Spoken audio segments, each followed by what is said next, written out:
masyarakat Bali yang saya cintai. Seperti biasa pada sore hari ini saya selaku Ketua Harian Gugus Tugas Percepatan Penanggulangan COVID-19 Provinsi Bali menyampaikan informasi kepada masyarakat sebagai bagian dari transparansi pemerintah dalam penanganan COVID. Informasi ini juga penting sebagai bagian dari upaya memberikan pemahaman kepada masyarakat tentang perlunya atau tentang masa perlunya melanjutkan upaya-upaya kita untuk mencegah lebih jauh penyebaran COVID-19 ini di tengah-tengah masyarakat kita. Pada sore hari ini dapat saya sampaikan laporan yang pertama adalah tentang kasus itu sendiri, dan yang kedua adalah tentang arahan informasi yang harus terus-menerus saya sampaikan kepada masyarakat. Pertama tentang kasus COVID-19 ini saya informasikan sebagai berikut. Satu, ada pertambahan kasus positif sebanyak 15 orang. Terdiri dari pekerja migran yang memiliki riwayat perjalanan ke luar negeri sebanyak 9 orang, kemudian ada transmisi lokal sebanyak 3 orang, dan masih investigasi sebanyak 3 orang. Jadi jumlahnya 15 orang. Yang kedua, kabar gembira bagi kita semua, hari ini dilaporkan oleh rumah sakit ada 9 orang sahabat kita yang sembuh dari COVID-19. 9 orang ini terdiri dari pekerja migran kita sebanyak 7 orang, dan yang kedua adalah terinfeksi di daerah lain, sembuh hari ini 2 orang. Jadi saya ulangi, yang sembuh hari ini 9 orang.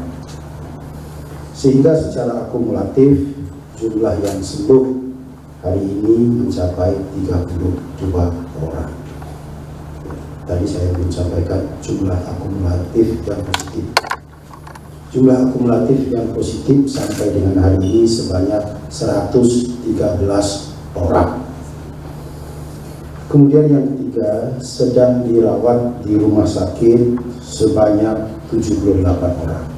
Ya, sahabat-sahabat kita ini dirawat di 11 rumah sakit rujukan dan juga di tempat karantina bagi yang fisiknya sehat dan tidak memperlihatkan gejala atau indikasi penyakit. Selanjutnya saya gambarkan lebih rinci lagi. Tadi saya melaporkan jumlah akumulatif yang positif terinfeksi COVID-19 ini sebanyak 113 orang. 113 orang ini terdiri dari 1 warga negara asing 7 orang. Jadi untuk WNI tidak bertambah lagi karena sudah tidak ada lagi wisatawan yang memasuki Bali. Kemudian WNI 106 orang. Jadi saya ulangi, 113 yang positif ini terdiri dari WNA 7 orang, WNI 106 orang.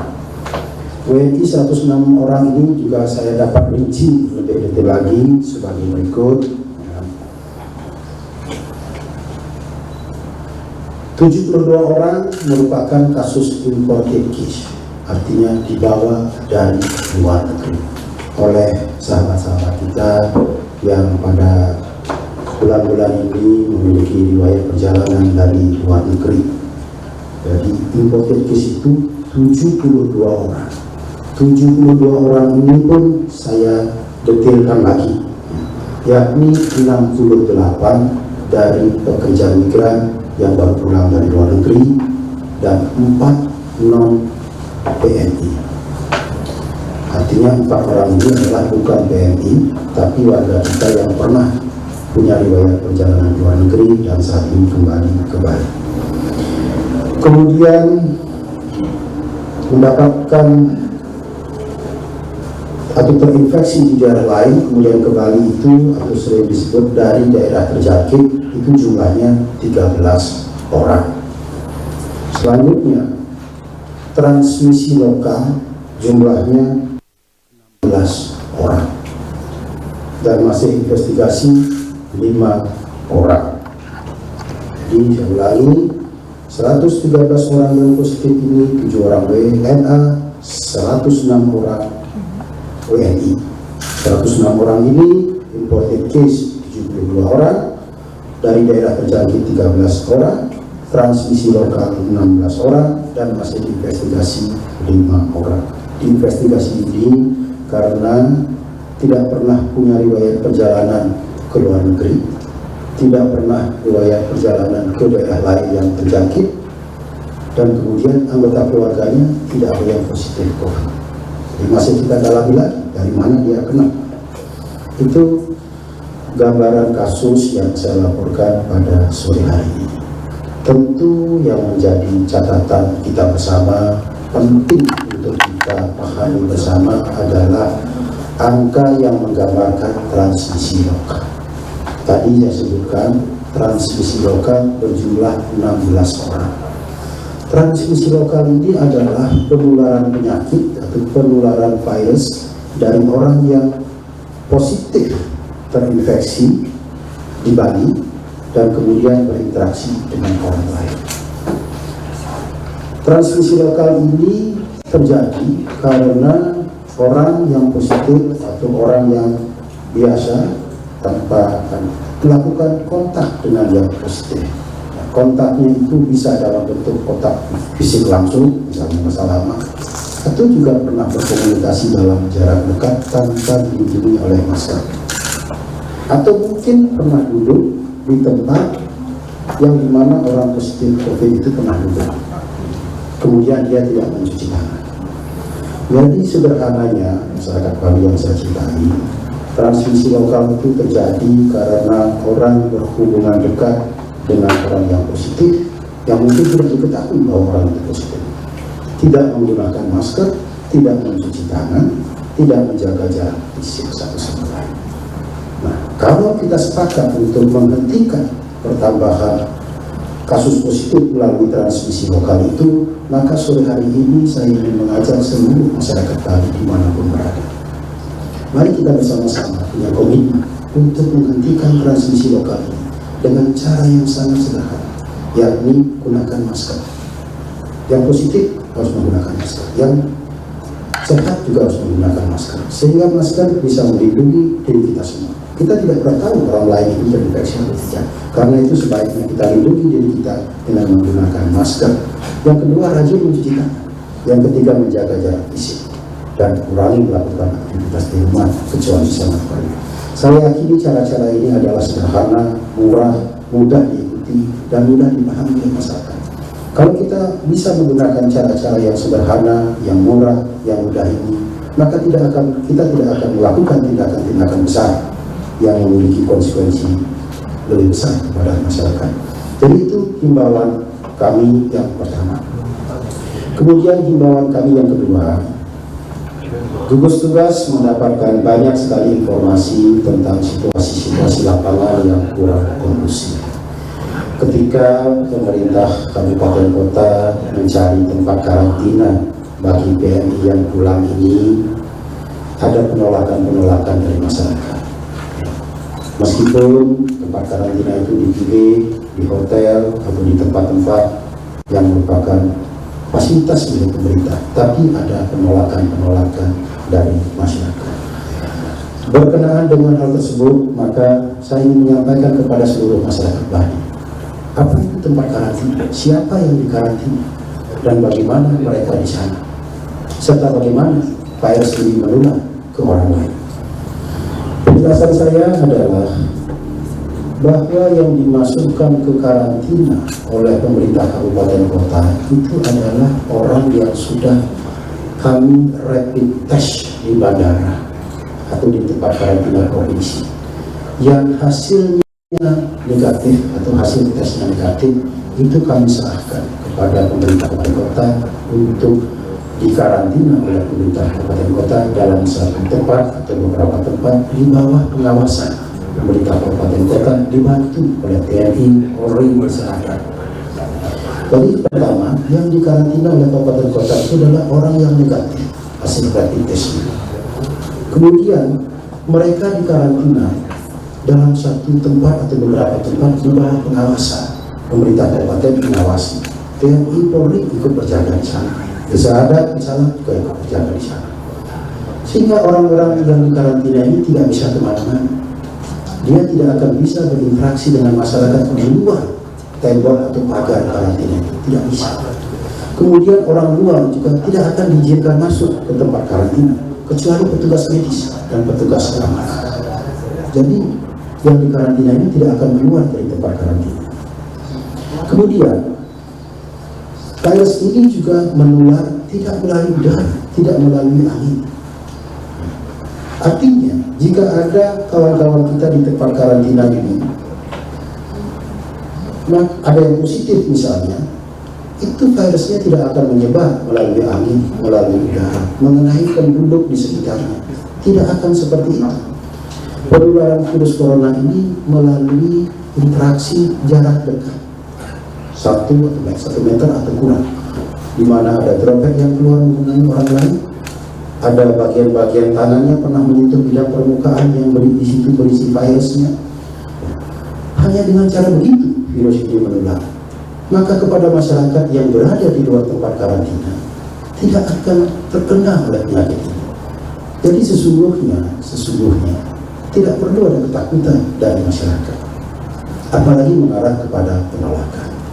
Bahwa sampai hari ini masih ada penolakan dari masyarakat, maka saya simpulkan bahwa pemerintah kabupaten kota perlu mendekati kelompok-kelompok masyarakat yang melakukan penolakan.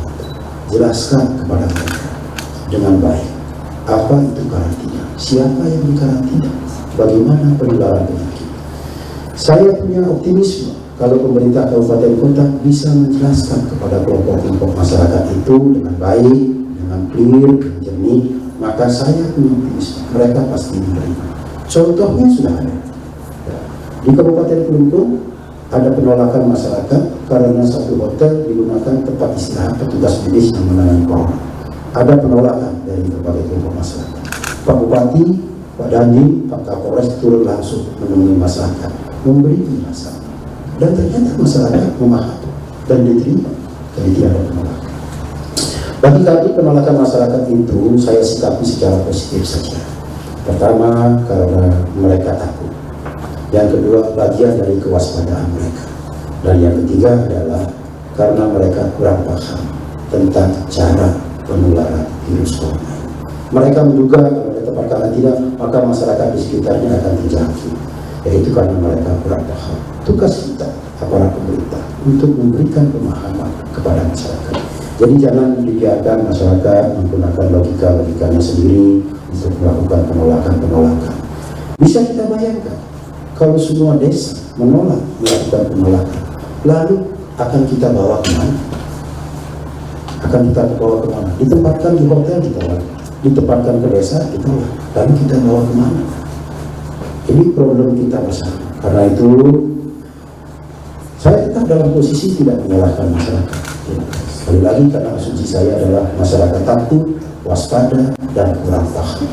Maka tugas pimpinan pemerintahan daerah, para bupati, wali kota untuk menemui langsung warga masyarakat itu.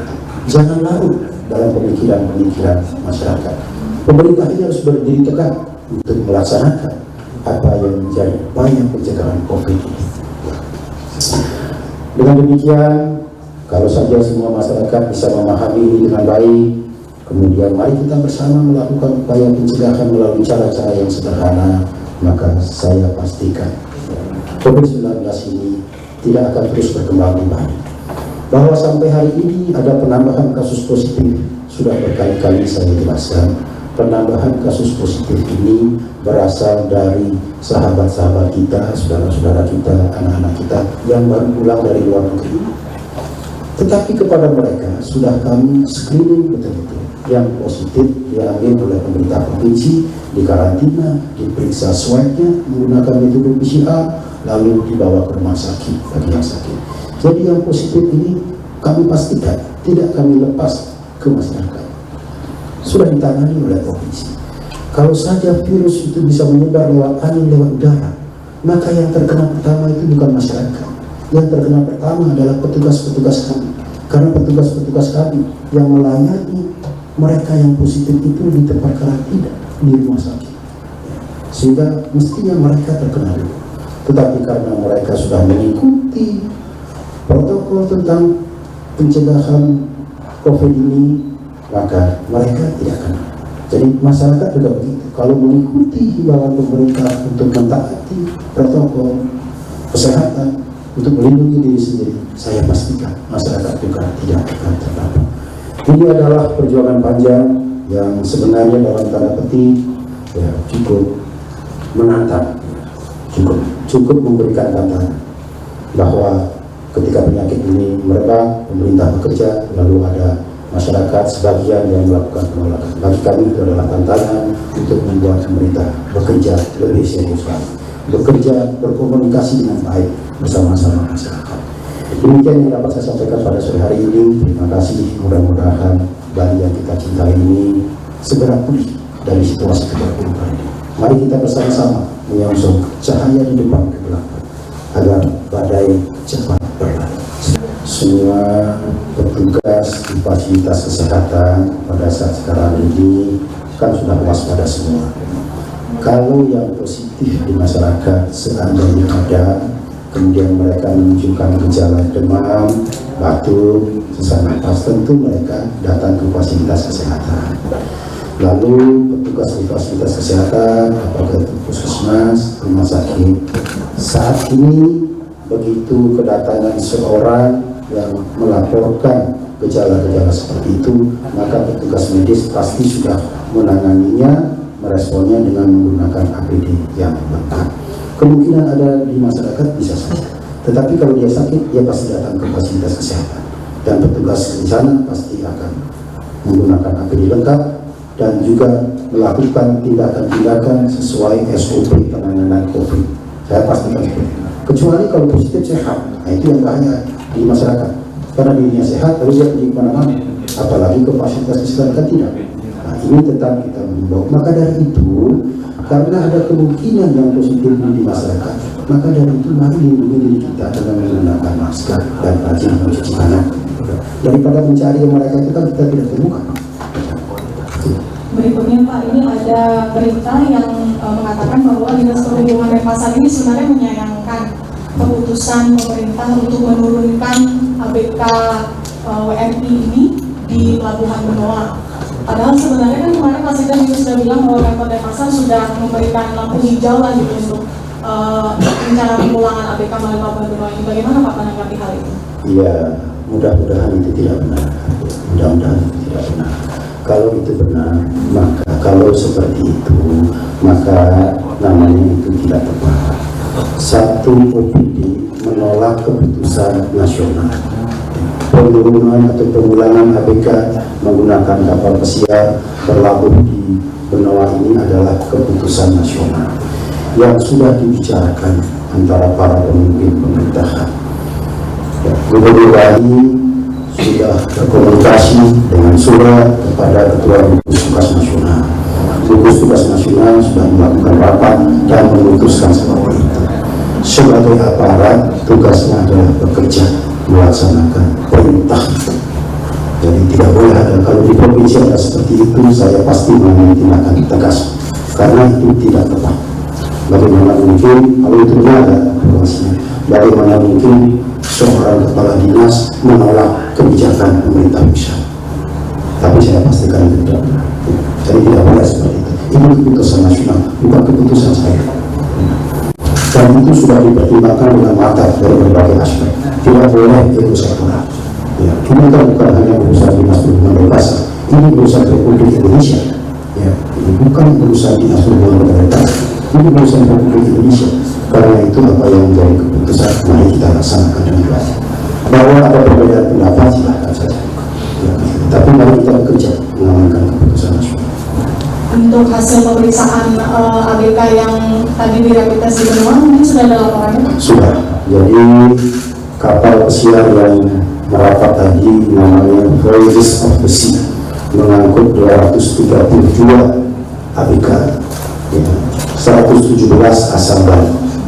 dan sebagian lagi membaik. Hasil pemeriksaan tadi digunakan rapid test semuanya negatif. Untuk yang ABK asal Bali sudah kami serahkan kepada pemerintah kabupaten kota, tadi sudah disebut di Benoa, untuk diantar ke tempat karantina di masing-masing kabupaten kota. Untuk ABK daerah lain, malam ini di Nakan, lalu besok pagi sudah diatur pemulaannya oleh gugus tugas nasional, bukan oleh Pemprov Bali. Itu sebabnya saya katakan ini keputusan nasional. Dari saya terakhir Pak, ini kan pasien COVID-19 di Bali ini kan menjadi sorotan media asing, dan media asing ini menyoroti kasus pasien COVID-19 di Bali yang jauh lebih sedikit dibandingkan dengan di Pulau Jawa. Padahal Bali ini memiliki banyak kunjungan warga negara Tiongkok, terlebih pada bulan Januari ini sebenarnya kita juga masih menerima kunjungan wisatawan Tiongkok ke Bali. Bagaimana Satgas menanggapi hal tersebut? Iya, pertanyaannya apakah kita harus membuat angka sendiri untuk memenuhi keinginan orang? Boleh nggak saya menulis angka yang faktanya tidak ada di lapangan? Ya, misalnya menurut berapa ribu kita tulis itu supaya sama dengan di Jawa, kan tidak begitu logikanya. Logikanya adalah berapa kasus yang sebenarnya kita tangani. Itu saja. Dan ini semuanya ada. Bahwa orang mengatakan itu masih kecil, masih muda. Saya ingin bertanya, apakah saya harus menulis angka sesuai dengan orang itu? Bagaimana pertanggungjawabannya? Misalnya hari ini saya laporkan 113, terus dia minta supaya 500. Kalau saya tulis 500, lagi 487 saya cari dari mana? Ya, jadi jangan mengikuti pikiran-pikiran seperti itu. Tapi kalau angka ini bisa dipertanggungjawabkan, ada namanya, ada rumah sakit tempat dirawatnya. Tapi kalau lebih dari ini, ya saya juga tidak tahu dari mana. Boleh saja orang berpikir seperti itu, tapi tidak usah diikuti jalan-jalan pikiran seperti itu. Itu namanya mengacaukan pikiran masyarakat. Jadi Mas saat konferensi kemarin di GS1, Pak Gub sempat bilang bahwa Bali belum saatnya melakukan PSBB. Tapi hari beberapa jam yang lalu ini ada muncul petisi agar Pemprov Bali segera melakukan PSBB oleh pasien. Jadi gimana gugus tugasnya menanggapi hal ini? Ya, orang menyampaikan saran, masukan, petisi, silakan saja. Kan tidak ada larangan dalam negara demokrasi. Yang pasti pemerintah Provinsi Bali, gugus tugas memahami betul apa itu PSBB. Karena apa isinya? Kita kan tidak boleh ngomong-ngomong saja. Padahal peraturan pemerintah tentang PSBB jangan-jangan belum dibaca. Ya, tapi oke lah di luar itu.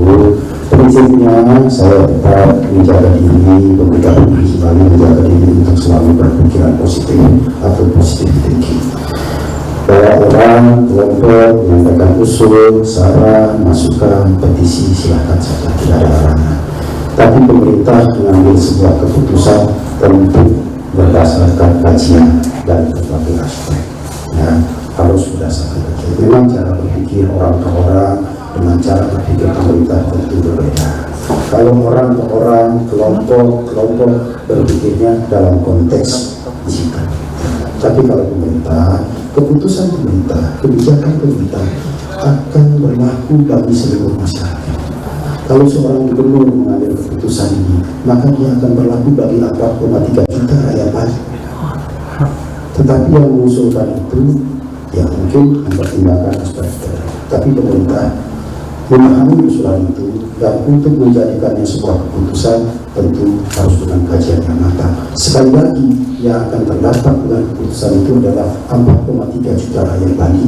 Di dalamnya ada orang yang berpenghasilan tetap bulanan, di dalamnya ada orang yang punya pekerjaan harian, yang kerja pagi dapat pulang siang lalu baru beli beras. Ada seperti itu di dalamnya. Dan itu tentu harus dihitung dengan baik oleh pemerintah. Pemerintah tentu akan mengambil keputusan yang terukur, yang mempertimbangkan kondisi sosial masyarakat secara keseluruhan. Saya hanya ingin mengatakan dari berbagai kajian epidemiologis tentang kasus ini, dari transmisi lokal, ya, dari kehidupan masyarakat kita yang sudah mulai disiplin menggunakan masker, mengurangi aktivitas di luar, Ya, kalau itu bisa dilakukan dengan tertib, dengan baik, cukup efektif untuk mencegah penyebaran COVID. Mengapa kita harus mengambil tindakan-tindakan besar? Ya kan? Saya seperti kalau burungnya kecil, kenapa harus ditembak dengan rudal? Dengan peluru yang kecil saja kan cukup. Kenapa kita harus menembakkan rudal? Padahal kita ingin menembak burung yang kecil. Ya seperti itulah. Ya, sekali lagi saya positif thinking saja terhadap aspirasi masyarakat yang masuk, silakan saja. Tapi pemerintah akan mempertimbangkan yang baik. Ya. Terima kasih. Selamat sore.